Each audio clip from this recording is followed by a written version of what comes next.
the media or the mass media that have a legal basis? What I would like to know is, well, you are meant to be Prime Minister in waiting, and if you get to be, and if it comes to fruition... Not if, when. When. Yes, thank you. Thank you for correcting me. When it comes to fruition, what do you intend to do? Because as I said, it is sad that in schools, the wrong ideas are put into kids' heads. We do not have them mixing as freely as they did. The Prime Minister said, the authorities wanted to have a common area where they could put everybody, the different schools and all, common campus and so on. But then we also have in our national schools, we don't have to go there. In our national schools, we already have a mixture of the races. But then the teachers are politicizing, making race out of these things. I can give an example. I'm sorry, it's becoming a little long, but you need to know. I was chairman of the PTA or PIBG in Convent Bukit Nanas. And my daughter was in the school. This was about 20 years back. And where the teacher apparently had asked the girls in Form 4 to move forward, certain ethnic community move forward, and the others to move back in class. But to the credit of those kids, they refused to listen to the teacher.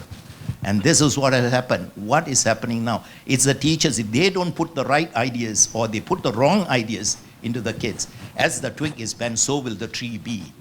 Just like a bonsai plant, you shape it and comes out what you want it to be.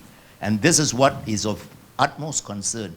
Because if we go the wrong way and we allow extremists to come in, there can be a conflagration. Thank you. Thank you. I'm not going to contradict the Prime Minister, don't worry.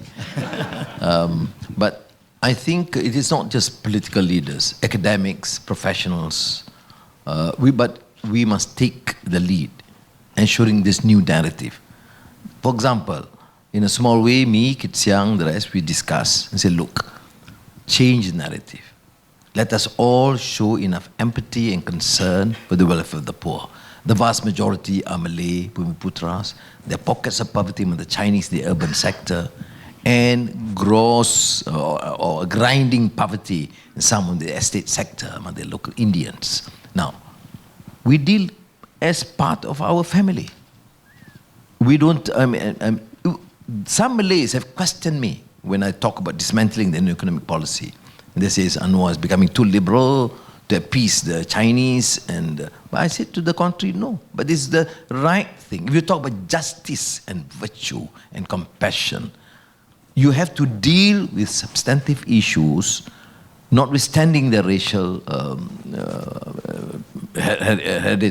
question of hereditary or religious persuasion. And in this manner, we actually bring up, based on facts and figures.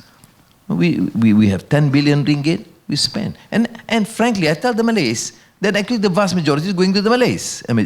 But the poor who are in need, not the rich tauques, not the cronies, not the billionaires. So the approach has been, certainly has to be different.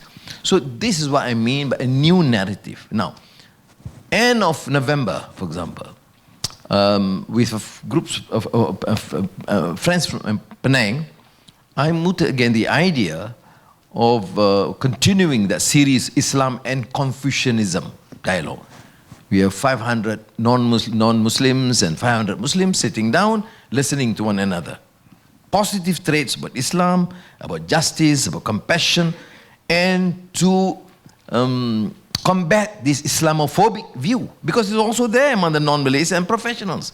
You only understand Islam from what the colonial masters and the Orientalist studies bring. So it is your duty to explain. And the 500 Muslims have to sit down and listen to Confucianist, neo-Confucianist ideas, ethics, on various views of virtue, of Chung Yung, of the golden mean, and or Awsatoha in Islam. So I think that should be done.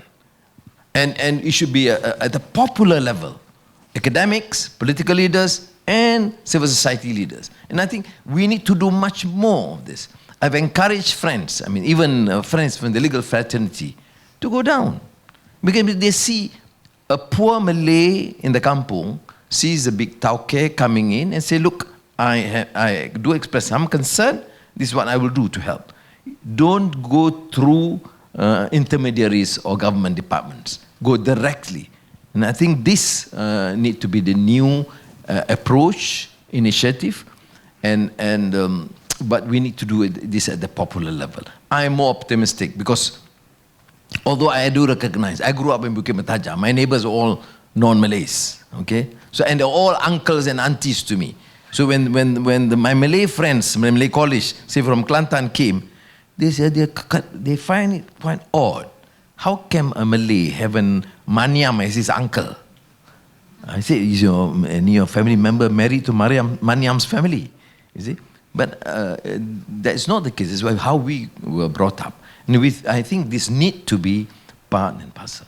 But we have to combat the courage, for example, the issue of the Congress. I'm not going to that specifically. But if the narrative finally talks about multiracial, multireligious society, and of course expressing some of the anxieties and concern of the Malays, that's fair.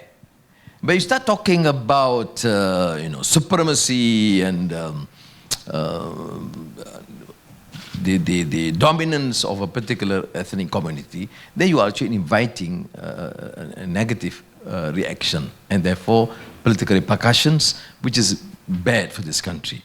Our focus, our fundamental policy must be the economy. I think, and bread and butter issues, because of this, that's causing so much anxiety and anger. So I think, to conclude, I would say, standing some of these negative vibes that you hear, the vast majority of Malays or Chinese or Indians or Dayas, they are with us. They want a peaceful, united Malaysia. They want policies that is based on justice, not race or religious bigotry. And I think we need them to harness their enormous potential, particularly among the young, to view, because this would ensure the survival of this nation. This nation must survive as a multiracial, multireligious country. Nobody is questioning Bahasa as an official language. And you can see part of it, at least in courts. Nobody is questioning Islam, the religion, the federation.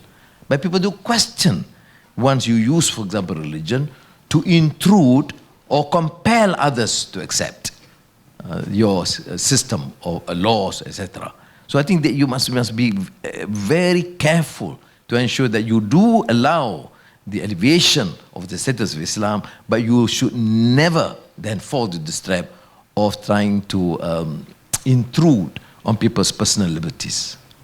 Thank you. Thank you.